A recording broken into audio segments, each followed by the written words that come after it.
ہزارہا ایسی بستیاں، ہزارہا اگر نہیں تو سینکڑوں ایسی بستیاں ہیں جنہیں کلیتاً زمین سے ملا دیا گیا، خاک سے ملا دیا گیا، کوئی ایک عمارت بھی کھڑی نہیں چھوڑی گئی۔ صرف 77 کے ایک حملے کے دوران 2.5 لاکھ فلسطینی بے گھر کیے گئے، اور یہ سارے امور ایسے ہیں جن کے متعلق مغرب خاموش ہے اور آنکھیں بند کر کیے ہوئے ہے۔ پس عرب ہوں یا دوسرے مسلمان ہوں، وہ حیرت سے دیکھتے ہیں کہ یہ کیا ہو رہا ہے، کیوں ایک طرف سے ظلموں کے انبار کھڑے کیے جا رہے ہیں، طوفان مچائے جا رہے ہیں، اور کوئی حص نہیں ہے مقابل پر، کوئی ایسا انسان نہیں ہے جو انصاف کے ساتھ ان کو اسرائیل کو مخاطب کر کے کہے کہ آج تم نے انسانی ظلموں کی تاریخ میں ایسے ابواب کا اضافہ کیا ہے جس سے انسانی ظلموں کی تاریخ کو شرم آتی ہے۔ لیکن ان سب ظلموں سے چشم پوشی ہوتی چلی جا رہی ہے۔ اس کی بہت سی مثالیں ساتھ ہیں، لیکن وقت کی رعایت سے میں ان کو پڑھ نہیں سکتا، اگر وقت ہوا تو بعد میں چھپ جائیں گی۔ وحشت و بربریت کی تاریخ میں اسرائیل کی طرف سے جو سیاہ ترین باب ہے، اس کا اضافہ 1982 میں ہوا۔ لبنان پر حملے کا ایک انہوں نے منصوبہ بنایا جس کا نام رکھا تھا آپریشن پیس فار گیلیلی، یعنی گیلیلی کی بستی کے لیے امن کے تحفظ کا منصوبہ۔ اس ضمن میں ڈیوڈ گلمور اپنی کتاب ڈسپوزیسڈ میں جو نقشہ کھینچتے ہیں، اس کا خلاصہ یہ ہے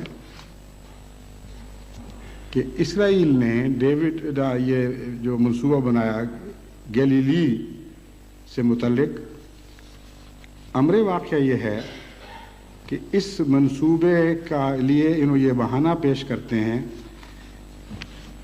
کہ ہم نے اپنے تحفظ کے لیے لبنان کے جنوب سے فلسطینیوں کے حملے کی روک تھام کی خاطر اور ان کے مسلسل حملوں سے تنگ آ کر یہ منصوبہ بنایا۔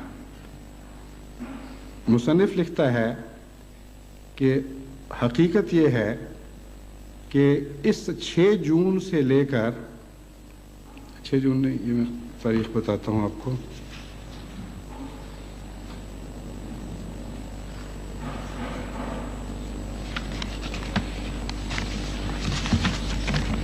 ہاں جی،